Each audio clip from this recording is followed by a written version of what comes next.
Michael Vandegrift, MCV Realty Group. You guys now in another episode of Military Minute. We have a very distinguished guest. Our mission is to be the real estate company of choice, to always utilize resources and technology to provide the best service to all of our clients, to be able to provide the options to best fit each client's needs, to treat every client like family and guide them to a destination. Our vision, to be your real estate agent and advisor for life, to help guide you through each chapter of your life, honestly, ethically, and when you're ready.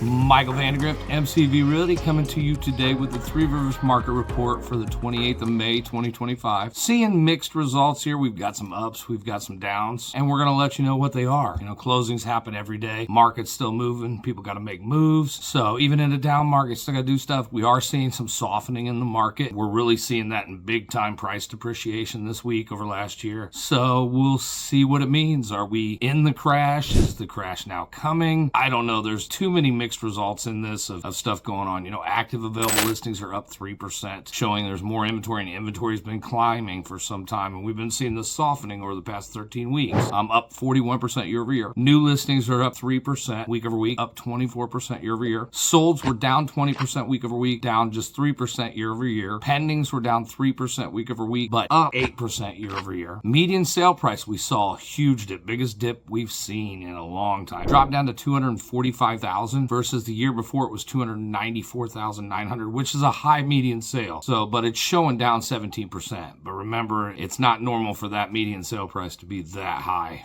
but that's what it was last year. We're seeing over the last 12 months, still showing 6% appreciation. We coming in about $249,900 over the last 12 months rolling versus $236,390 last year. We are seeing days on market did slow up a little bit to 29 on average, or 32 on average, 8 median, so it's up about 6 from last week when it was 26 average, and that is quite a bit slower than last year when it was 18 and 4. So we are seeing a significantly slower market than last year. Last 12 months, homes sold, we saw 4,407 sold, and that's versus last year when it was 4,317. So showing about 2% growth over last year, showing about 3.6 buyers per listing. So we've still got strong demand, we've still got new listings coming in, but we do see a softening in price, and that's one of the major concerns I've read about in articles is people overpricing their homes. Homes are still worth more than they've ever been, but they're not appreciating like they have been in past years. So we're seeing appreciation slow or possibly depreciation by the end of the year. This week itself, we see 17% depreciation. So that is your market report in a nutshell. Feel free to reach out to us if you want to put together a game plan. Let us know what we can do to help. Everyone make it a great day. Grace and peace.